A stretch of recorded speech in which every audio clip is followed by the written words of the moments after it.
नमस्कार, आप देख रहे हैं जी मध्य प्रदेश छत्तीसगढ़ और आज हमारे साथ खास मेहमान हैं छत्तीसगढ़ के मुख्यमंत्री भूपेश बघेल। बघेल साहब, बहुत बहुत स्वागत है। एक और नई जंग आपके सामने सत्ता संभालने के तुरंत बाद आ गई है। अब आप अपने राष्ट्रीय अध्यक्ष को प्रधानमंत्री बनाना चाहते हैं तो ज्यादा से ज्यादा सीटें देनी पड़ेगी छत्तीसगढ़ से, कितनी उम्मीद है? देखिए, पिछले चुनाव हम लोग राष्ट्रीय अध्यक्ष के नेतृत्व में लड़े और लोगों ने कहा 5 राज्यों के चुनाव है, सेमीफाइनल है, और उस सेमीफाइनल में भारतीय जनता पार्टी की एक भी स्टेट नहीं मिला। हम 5 में से 3 बड़े राज्य जीते और छत्तीसगढ़ में 3/4 बहुमत से हम लोग जीत हासिल किए, तो फाइनल भी हम जीतेंगे।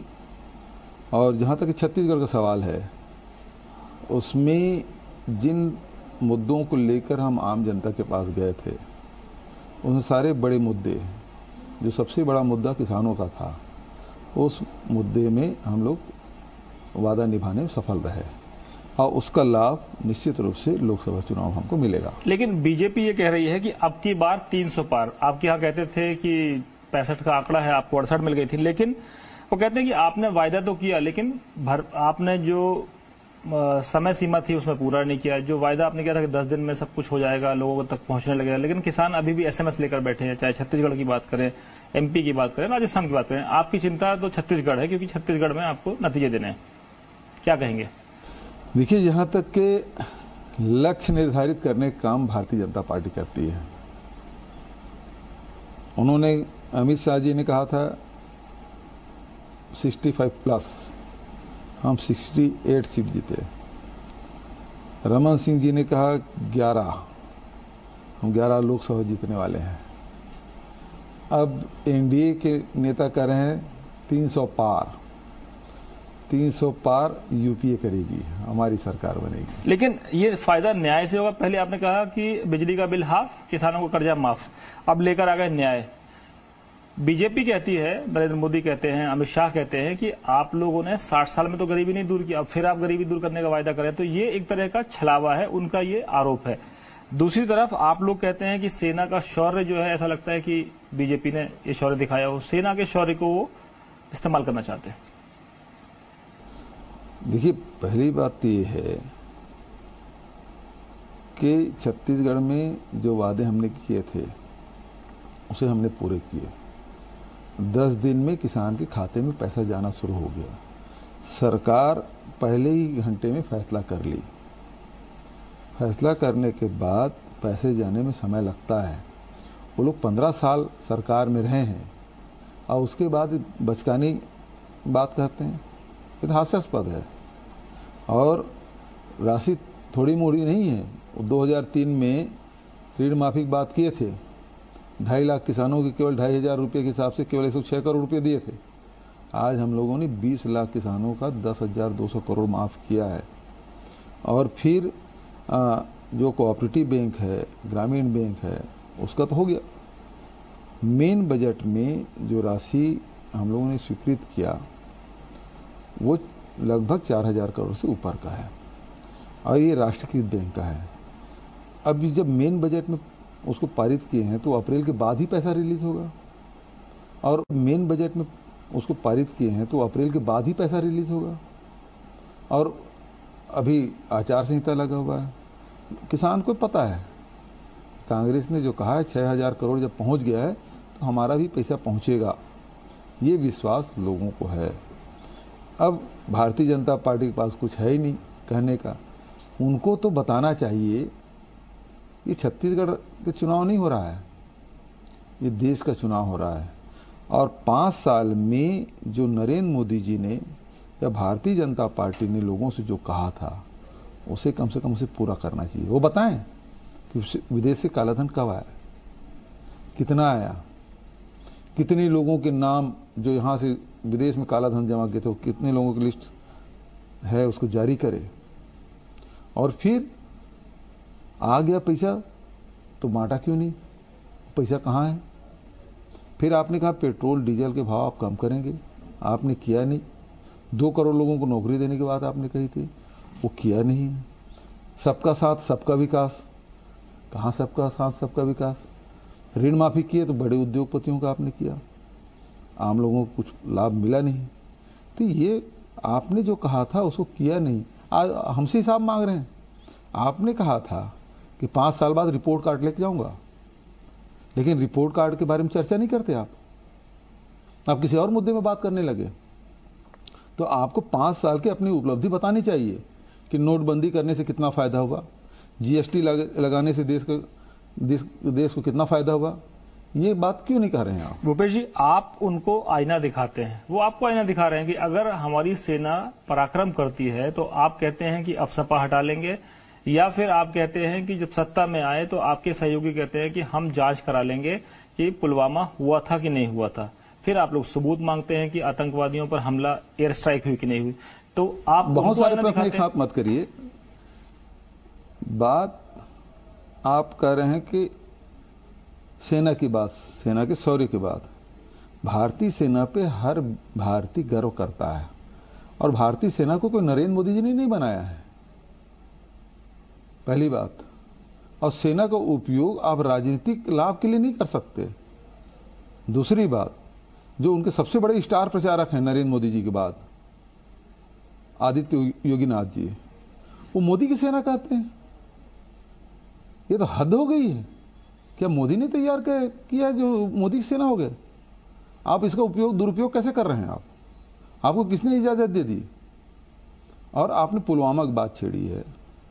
पुलवामा में 42 जवान तो शहीद हुए हैं सीआरपीएफ के। अब सवाल ये उठता है कि जो जम्मू से कश्मीर जाने का जो रास्ता है, वहाँ परिंदा पर नहीं मार सकता। 3 बसें गई जम्मू से, आप जवाहर टनल भी क्रॉस करके पुलवामा पहुंच जाते हैं, और वहां आपके आतंकवादी पीछा करते करते वहां पहुंचता है, और सैकड़ों किलो आरडीएक्स से लेके उस गाड़ी से टकराता है जो बुलेट प्रूफ नहीं है। तो उस आतंकवादी को कैसे पता चला? उसकी जांच क्यों नहीं करा रहे हैं आप?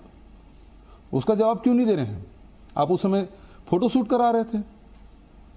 जब सूट बदलने पर तत्कालीन गृह मंत्री की इस्तीफा हो जाता है, तो फोटो शूट कराने वाले से क्यों सवाल नहीं पूछा जाता? उसका जवाब देना चाहिए ना। आज कोई जवाब नहीं दे रहा।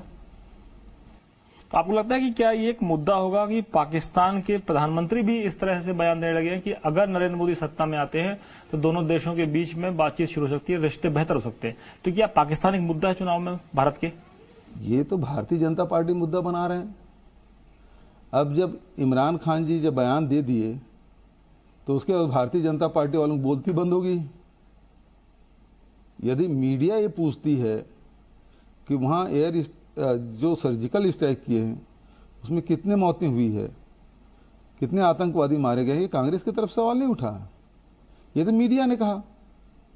तो मीडिया के जवाब यदि पूछा, मीडिया सवाल करती है तो भारतीय जनता पार्टी ये कहते हैं कि कांग्रेसी लोग पाकिस्तान परस्ती हैं। और आज जब इमरान खान ने भारतीय जनता पार्टी के सपोर्ट में बात कही है तो भारतीय जनता पार्टी बोलती बंद क्यों हो गई भी? और पाकिस्तान पर स्थित आप हैं, बिना निमंत्रण के नवाज शरीफ के यहाँ आप बिरयानी खाने चले जाते हैं। तो ये पाकिस्तान पर स्थित आप हैं।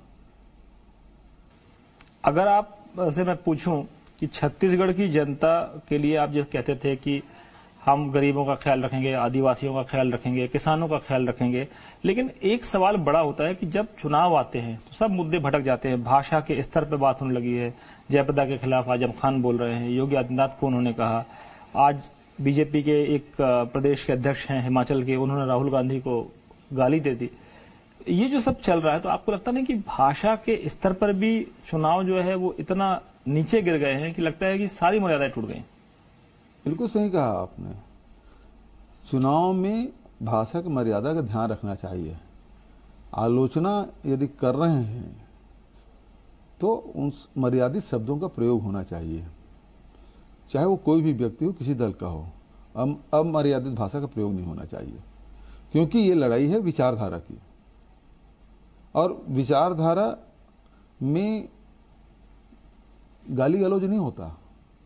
आपकी अपनी विचारधारा है, मेरी अपनी विचारधारा है। मैं कांग्रेस से जुड़ा तो कांग्रेस की विचारधारा है, मैं अपनी बात को रखूं। आलोचना करना है तो मर्यादित होना चाहिए। लेकिन अमर्यादित भाषा कतई नहीं होना चाहिए। अगर मैं मुद्दों की बात करूं तो बीजेपी, नरेंद्र मोदी और अमित शाह ये कहते हैं कि 60 साल बनाम 55 महीने, 60 महीने नहीं कहते, वो 5 महीने माइनस करते हैं, शायद आचार संहिता के माइनस करते होंगे। आप कहते हैं 60 महीने बनाम 60 दिन। तो अगर मैं इस पूरे मुद्दों को देखूं तो मुद्दा असल में क्या दिख रहा है? नरेंद्र मोदी के नाम पर वोट पड़ रहे हैं, या आपको लगता है कि आपका मुकाबला केवल कांग्रेस के जो उम्मीदवार हैं वो बीजेपी के उम्मीदवार से लड़ रहे हैं, या प्रधानमंत्री नरेंद्र मोदी की छवि से लड़ रहे हैं? 60 साल बनाम 60 महीना, नरेंद्र मोदी जी ने 2014 में कहा था कांग्रेस को आपने 60 साल दिया है, मुझे 60 महीना दे दीजिए और उसके बाद मैं रिपोर्ट कार्ड प्रस्तुत करूंगा। तो आप रिपोर्ट कार्ड प्रस्तुत करिए ना कि आपके उपलब्धि क्या है देश के लिए, वो तो करते नहीं रहे। इसलिए छत्तीसगढ़ में हमने कहा कि आपके 60 महीने और हमारे 60 दिन, चलिए चर्चा कर लीजिए। यदि 60 साल बनाम 60 महीना करते हैं तब भी हम चर्चा करने के तैयार हैं। करिए ना चर्चा, प्लेटफॉर्म में आइए। वो तो सवाल करने से भाग जाते हैं। नरेंद्र मोदी जी पिछले 5 साल में एक बार भी प्रेस कॉन्फ्रेंस नहीं किया है,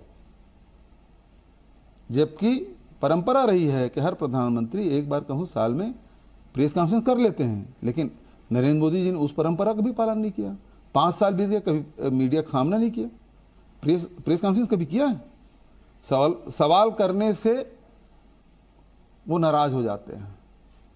सवाल करना आज भारतीय जनता पार्टी सरकार में अपराध हो गया है।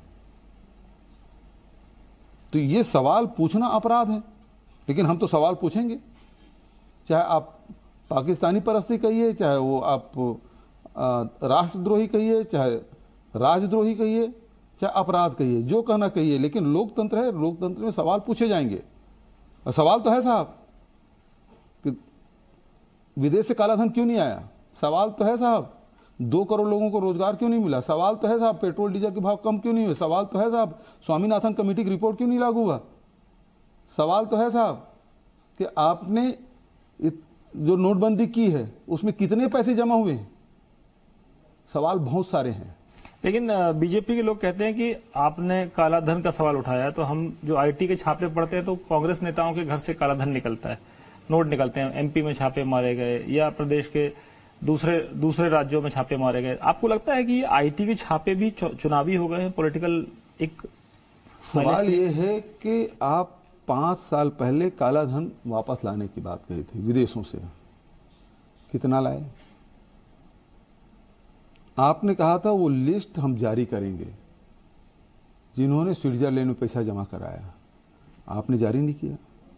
आपने कहा था कि 2G स्कीम और कोल स्कीम हम पर्दाफाश करेंगे और वो लोग जेल जाएंगे। कितना पर्दाफाश किया आपने, किसको जेल भेजा? ये छोटे मोटे घटना किसी दबाने धमकाने के लिए आप उपयोग कर रहे हैं। यदि मध्य प्रदेश की आप बात कर रहे हैं, एक OSD के यहाँ मिला है पैसा करके, तो जो पूर्व मुख्यमंत्री है पिछले कार्यकाल में एक बाबू के यहाँ 27 करोड़ रुपए मिला भाई, बाबू के यहाँ, उसी के राज्य में। हमारे छत्तीसगढ़ में एक IAS के यहाँ 200 करोड़ रुपया मिला, उसको क्या कहेंगे लोग? उसे किससे जोड़ रहे हैं? यदि हमारे राज्य में ये पकड़ा गया तो हम अपराधी हो गए, और उनके राज्य में, उन्हीं के शासन में, उन्हीं के EOW ने छापा मारा और 200 करोड़ रुपए पकड़ लिया। किसी अधिकारी के यहाँ 30 करोड़ रुपए पकड़ा, 27 करोड़ रुपए पकड़ा। इसका मतलब कि भारतीय जनता पार्टी के लोग भ्रष्ट थे या भ्रष्टाचार को स्वीकार करते हैं कि हाँ ये हमने करवाया। तो आप अपने लिए कुछ और तर्क रखते हैं, दूसरे के लिए कुछ और, ये तो ठीक नहीं है। ये सवाल हम पूछेंगे जरूर कि आखिरकार भ्रष्टाचार के 2 पैमाने कैसे हो सकते हैं, जो सवाल उठाया भूपेश बघेल जी ने। एक छोटा सा ब्रेक लेते हैं, ब्रेक के बाद फिर लौटते हैं कि एक दामाद पर सवाल उठाती है कांग्रेस, तो दूसरे दामाद पर भी चर्चा है छत्तीसगढ़ में। एक ब्रेक के बाद फिर लौटते हैं। किसी खबर को लेकर आपके पास कोई सुझाव है या फिर आप किसी खास मुद्दे को टीवी पर उठाना चाहते हैं, हमें व्हाट्सएप करें। हमारा नंबर है 8588083333।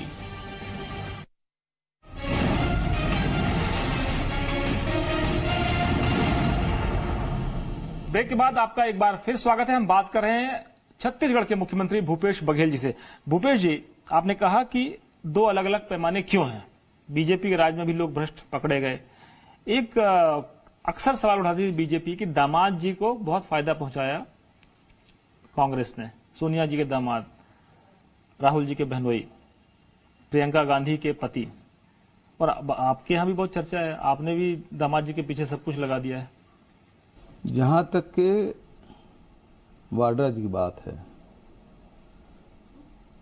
तो आपने आरोप 5 साल पहले लगाया था और उस समय, उसके बाद आप केंद्र में सरकार में आ गए। हरियाणा में आपकी सरकार अभी भी है, राजस्थान में सरकार कल तक की थी। 5 साल में एक आरोप को आप सिद्ध नहीं कर पाए और इंतजार करते रहे 2019 के चुनाव का, और ईडी ने बुलाया और उसका सामना उन्होंने किया, लेकिन कांग्रेस ने कोई प्रतिवाद नहीं किया। आज रमन सिंह के दामाद जो सरकारी मुलाजिम है और सरकारी बिल्डिंग को गिरवी रख दिए और बिना अनुमति के आप खर्च भी कर दिए और बिना अनुमति के आपने नियुक्ति भी कर डाली, और उसके पेमेंट कितना, जो चीफ सेक्रेटरी के पेमेंट उसके बराबर। तो इतना अधिकार आपको किसने दिया? उसको तो बाकायदा नोटिस दिया गया विभागीय रूप से कि आपके पास कोई तथ्य है, आपके पास डॉक्यूमेंट है, आपके पास कोई अनुमति है तो दे दीजिए। 2-2, 3-3 बार रिमाइंडर दिया गया, लेकिन नहीं आए। आखिर में विभाग ने एफआईआर किया। अब एफआईआर हो गया है और महीने भर से भागे भागे फिर रहे हैं। यदि उनके पास कोई तथ्य है रमन सिंह के पास या उसके दामाद के पास, तो जाकर थाने में बताए। रोका कौन है? तो ये आपको जो जेल भेजा था चुनाव से ठीक पहले, उसका बदला है? कोई बदला नहीं है। विभाग ने एफआईआर कराया है, विभाग ने उसे जानकारी मांगी, वो दिए क्यों नहीं? देते तो कोई बात ही नहीं है। लेकिन आपको यह अधिकार कहां से मिल गया कि आप बिना बजट के आप खर्च कर डालेंगे, बिना शासन की अनुमति के आप नियुक्ति कर डालेंगे, वो भी व्हाट्सएप पे कर रहे हैं नियुक्ति। इतना भ्रष्टाचार आपने किया है तो आपको तो जवाब देना चाहिए। आप यदि वाड्रा की बात कर रहे हैं, वो ईडी का सामना कर रहे हैं, हम उसका कोई बचाव नहीं कर रहे हैं, पूछे। लेकिन राहुल गांधी जी ने कहा आप उसकी जांच करा रहे हैं, अच्छी बात है, लेकिन राफेल की भी जांच करा लीजिए। अनिल अंबानी को कैसे पैसे दिया वो तो बताइए। आपने नियम शर्तों का उल्लंघन कैसे किया उसको तो जानकारी दीजिए। उसकी जांच क्यों नहीं करा रहे हैं? रमन सिंह कह रहे हैं कि छोटे मन से कोई बड़ा नहीं होता, और विवाद में तो यहां तक आ गया कि कहा कि आप छोटे आदमी हैं, तो उस पर अब आपने कैंपेन शुरू कर दिया कि मुझे छोटा आदमी क्या। आपकी पार्टी के लोग कह रहे हैं कि छोटा आदमी कैसे कहा? भूपेश बघेल मुख्यमंत्री हैं प्रदेश के। नहीं, छोटे व्यक्ति हैं, छोटे मन से काम कर रहे हैं, छोटे छोटे निर्णय ले रहे हैं, ये उन्होंने कहा है। और उसकी दिल की बात है कि वो अपने आप को बहुत बड़ा समझते हैं। अच्छा है, बड़ा रहें, हम भी बड़ा मानते हैं। 15 साल मुख्यमंत्री रहे, केंद्रीय मंत्री रहे, सांसद रहे, प्रदेश अध्यक्ष रहे, बड़े हैं। हमको यदि छोटा कहा, हम छोटा हम स्वीकार कर लें। हम गाँव के रहने वाले, खेती किसानी करने वाले, हल चलाने वाले लोग हैं, तो हम छोटे हैं और छोटे छोटे फैसले कर रहे हैं। गरीबों के लिए फैसले कर रहे हैं, किसानों के लिए फैसले कर रहे हैं, घरेलू उपभोक्ताओं के लिए, बिजली के लिए फैसले कर रहे हैं। हम छोटे। लेकिन रमन सिंह तो कह रहे हैं बदलापुर की राजनीति हो रही है। बीजेपी कह रही है कि आप एकदम बदला लेने में लगे हुए हैं, कि आपको लगता है कि चुन चुन कर बदला लेना है, चाहे वो अफसर हो, चाहे वो रमन सिंह हो या उनका परिवार हो, या बीजेपी के वो लोग जो आपके खिलाफ रहे हैं। देखिए, जहां तक के 3 घोषणाएं हमने की, जेरम घाटी की, नान घोटाले की, और तीसरा अंतागढ़ टेप कांड की जो जांच। ये तो हम चुनाव में गए तब पब्लिक के बीच ये बात कहते थे हमारी सरकार आएगी तो हम जांच कराएंगे। जैसे मैं भी पूछ रहा हूं कि आपने 2G की जांच कराएंगे, आप पुलिस की जांच कराएंगे कहा था, लेकिन कुछ आरोप तो लगाया आपने, निकला कुछ नहीं। हमने आरोप लगाया, हमने जांच की शुरुआत कर दी। तो ये बदलापुर नहीं है, ये तो जनता से मिला हुआ मैंडेट है और जनता के साथ न्याय। जेरम घाटी में क्यों हत्यारों की जांच नहीं होनी चाहिए? जो षड्यंत्र है उसकी जांच क्यों नहीं होनी चाहिए? अंतागढ़ में जो चीरहरण हुआ लोकतंत्र का, उसकी जांच क्यों नहीं होनी चाहिए? और नान घोटाले की बात है, नान घोटाले तो रमन सिंह ने खुद जांच करवाया, हमने तो केवल आगे बढ़ाया उसको। लेकिन मुख्यमंत्री जी, उस समय भी एक हमला हुआ जिसको आप कहते हैं कि इतने बड़े लेवल पर कभी भी दुनिया में राजनीतिक नेताओं की हत्या नहीं हुई।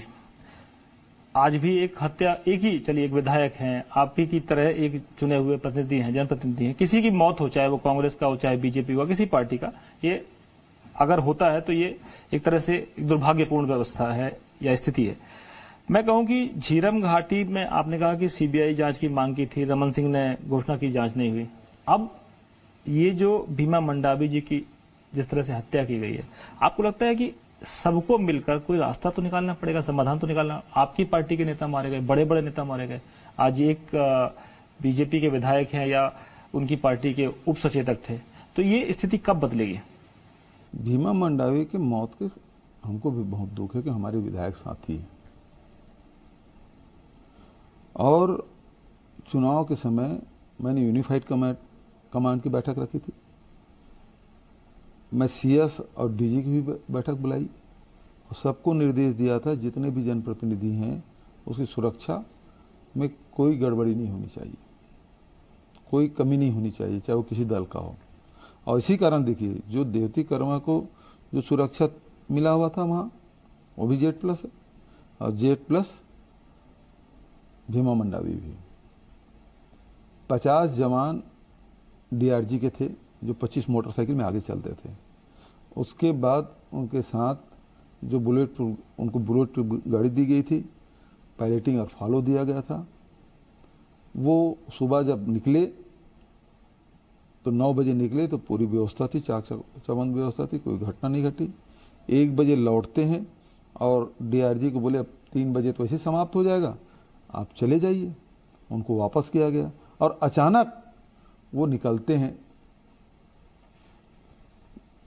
बचेली के लिए चल देते हैं, किरंदुल के जाते हैं। जब वहाँ थानेदार को पता चला तो वो फ़ोन करके बोलते हैं कि सर इस रास्ते से मत जाइए आप, क्योंकि वो हमने रोड ओपनिंग की नहीं है, वो सुरक्षित मार्ग नहीं है। आप तो यदि आपको श्यामगिरी जाना है तो जो सुरक्षित मार्ग है उससे चले जाइए, वो थोड़ा घुमावदार है, दूर है लेकिन सुरक्षित मार्ग है।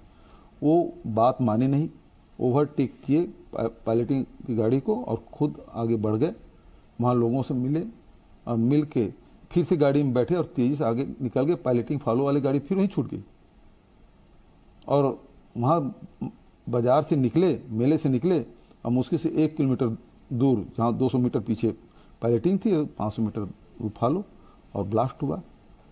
तो हमारे तरफ से सचेत करने में कहीं कोई कमी नहीं। उसके बाद भी 9 तारीख की घटना है, 10 तारीख को हमने निर्वाचन आयोग को पत्र लिखा कि हम इसकी न्यायिक जांच कराना चाहते हैं, उसकी अनुमति हमको दी जाए, क्योंकि आचार संहिता लगा हुआ है, हम घोषणा नहीं कर सकते। और जैसे अनुमति आएगी हम उसकी न्यायिक जांच कराएंगे। आप सीबीआई जांच की सिफारिश करेंगे? सीबीआई तो संस्था खत्म ही कर दिया है ना। बीजेपी ने जिस प्रकार से सुप्रीम आधी रात को आप उसे डायरेक्टर को बदलते हैं, ट्रांसफर करते हैं, उसे छुट्टी में भेजते हैं, सारी जो घटनाक्रम है, उसके बाद सीबीआई के इस्तकबाल तो रहा नहीं, उसका इकबाल रहा नहीं। कौन विश्वास कर रहा है? हम तो न्यायिक जांच में, उससे भी बड़ी जांच है ये, तो सीबीआई से बड़ी जांच है, हम वो करा रहे हैं। जज के देखरेख में जांच होगी, इसमें तकलीफ क्या हो रही भारतीय जनता पार्टी? उनको भरोसा नहीं है, न्यायालय पे भरोसा नहीं है, उनको अपने इंस्पेक्टर पे भरोसा है, जज पे भरोसा नहीं है। अब इससे ज्यादा दुर्भाग्यजनक बात क्या हो सकती है? अच्छा, मैं कहूं कि नक्सलवाद जो है, आप जब से सत्ता में आए हैं तो आपने कहा था कि जिस भाषा में वो चाहते हैं उस भाषा में जवाब देंगे। पहले आप कहते थे कि हम बातचीत के लिए, हमको कोई दिक्कत नहीं है, लेकिन हथियार छोड़ने होंगे, मुख्य धारा में आना होगा। ये क्या है? क्या पिछली सरकार भी यही कहती रही, आप भी वही कहेंगे? ये कैसे निपटेगा पूरा मामला? देखिए, पिछली सरकार के और हमारे में अंतर है। हम आज तक के किसी भी सरकार ने जो पीड़ित और प्रभावित उनसे बात करने की पहल नहीं की है, हम वो पहल करेंगे। अच्छा, एक चीज बताइए आप मुझे कि ये मामला जो है वो चौकीदार का जो कैंपेन है उसका है, किसानों का है, युवाओं का है, बेरोजगारी का है, काले धन का है, पाकिस्तान का है। आपको लगता है कि जब आपके राज्य में हम आते हैं तो नक्सलवाद भी एक मुद्दा बन जाता है, तो आपके लिए क्या है चुनौती? आपको किस मुद्दे पर आपको लगता है कि जन समर्थन लोकसभा के लिहाज से मिलेगा? देखिए, मुद्दा तो आम लोगों की समस्या होनी चाहिए, चाहे वो किसान हो, चाहे वो मजदूर हो, चाहे वो गरीब हो, चाहे वो महिला हो, चाहे युवा हो, चाहे व्यापारी हो। ये मुद्दे हैं। और देश के सामने जलन समस्या है, महंगाई की समस्या है, रोजगार समस्या है, इस पे चुनाव लड़ा जाना चाहिए। नरेंद्र मोदी प्रधानमंत्री बने न बने ये कोई एजेंडा नहीं होना चाहिए। आज तो भारतीय जनता पार्टी के पास केवल एक एजेंडा है, नरेंद्र मोदी फिर से एक बार। नहीं, क्यों नरेंद्र मोदी एक बार? वो तो ये भी कहते हैं कि नरेंद्र मोदी नहीं तो कौन होगा, विकल्प क्या है? जनता खुद तय कर लेगी।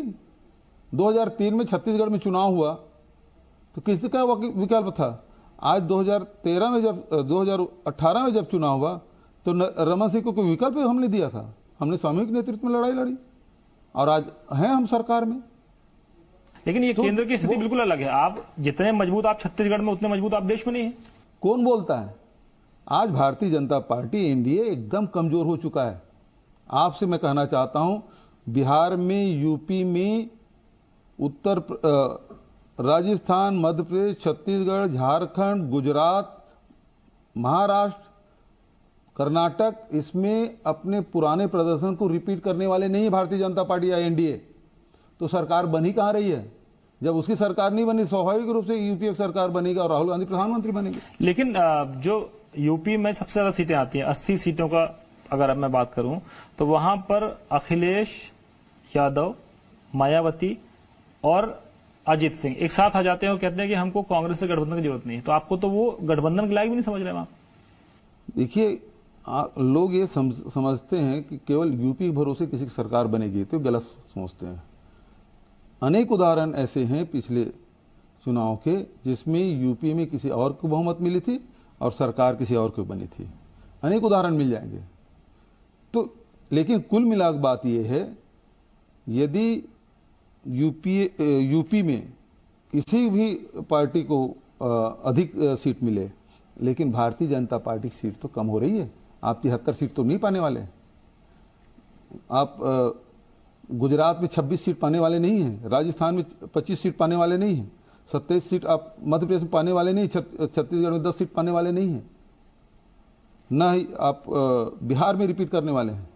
आपको सीट मिल कहाँ रही है? मैं तो ये पूछ रहा हूँ, एनडीए को सीट मिल कहाँ रही है?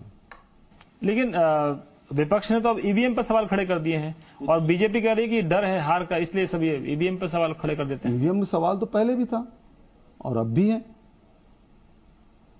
उस सवाल का जवाब कहाँ दे रहे हैं? आखिर वीवीपैट से आप 50% की गिनती क्यों नहीं करा रहे हैं? सवाल तो है। और जो प्रजातंत्र में सबसे बड़ी बात यह है कि मतदाता जो है आपके कितने प्रतिशत हैं जो पढ़े लिखे हैं, कितने प्रतिशत लोग जो इलेक्ट्रॉनिक विषय समझते हैं। आप बैलेट बॉक्स था, बैलेट बॉक्स को आप खोल के दिखा सकते हैं, भाई ये डब्बा खाली है, वो दिखता है। लेकिन एक अनजान आदमी, जो अनपढ़ आदमी है, जो कम पढ़ा लिखा है, उसको आप 0-0 करके बताएंगे तो समझ नहीं आएगा। तो सवाल उस मतदाता का है जिसके बदौलत आपकी सरकार बन रही है और उसको ही विश्वास नहीं है आपके ईवीएम में, तो उसको दूर क्यों नहीं कर रहे हैं आप? और दुनिया भर के बहुत सारी बातें आती हैं, कोई भी बटन दबाओ कमल का निशान आता है, ये तो देखा ही गया है। बीजेपी ये दावा कर रही है कि अब की बार देश में 300 पार। आपको एक बीजेपी के इस दावे के खिलाफ एक राज्य के मुख्यमंत्री हैं आप, कांग्रेस के एक ऐसे नेता हैं जिन्होंने वापसी कराई सत्ता में इतने समय बाद, और जबकि कहा जा रहा था कि कांग्रेस मुक्त भारत की बात बीजेपी करती थी। तो मैं अगर आपसे पूछूं कि पूरे देश में कांग्रेस किस फिगर पर पहुंचती दिख रही है आपको? मैं आपको बहुत दावे के साथ कह रहा हूं कि यूपीए 320 सीट पाएगी और राहुल गांधी जी प्रधानमंत्री बनेंगे। क्योंकि जहां आप हार रहे हैं वहां कांग्रेस की बढ़त हो रही है, चाहे गुजरात हो, चाहे राजस्थान हो, मध्य प्रदेश हो, छत्तीसगढ़ हो, चाहे झारखंड हो, चाहे उत्तरांचल हो, चाहे हिमाचल हो, चाहे बिहार हो, चाहे वो महाराष्ट्र हो, चाहे कर्नाटक हो, वहाँ आपकी सीटें कम हो रही है और कांग्रेस इसमें या उसके गठबंधन है। इवन तमिलनाडु कांग्रेस के जो गठबंधन है वही गेन कर रही है। यूपी केवल यूपी छोड़ के। बीजेपी कह रही है कि वो तो हालत ये हो गई कि वो डर के मारे अमेठी की बजाय अमेठी से चुनाव तो लड़ रहे हैं, लेकिन डर ये है कि वायनाड जाना पड़ रहा राहुल गांधी को। ये बात तो नरेंद्र मोदी पे भी लागू होता है। गुजरात और उसके बाद बनारस आए। अटल बिहारी वाजपेयी भी 3 सीट से लड़े थे, और भी नेता हैं जो 2-2, 3-3 सीट से लड़ते हैं। तो प्रजातंत्र में चुनाव लड़ने से कोई डरता नहीं है। ये तो साथियों की जो डिमांड है। और दूसरी बात है कि आप ये भी बता रहे हैं कि हम साउथ से भी लड़ सकते हैं, नॉर्थ से भी लड़ सकते हैं। लेकिन आपको लगता है ये ट्रम्प कार्ड है आपका, जब प्रियंका गांधी को पार्टी में शामिल करके आधिकारिक तौर पर महासचिव बनाया गया? बिल्कुल सही बात है। आप देखिए, जब से यूपी का कमान संभाली है, परिवर्तन तो दिख रहा है। उसके आने से कांग्रेस के पक्ष में लहर तो है, और पूरे देश में है, न केवल यूपी में।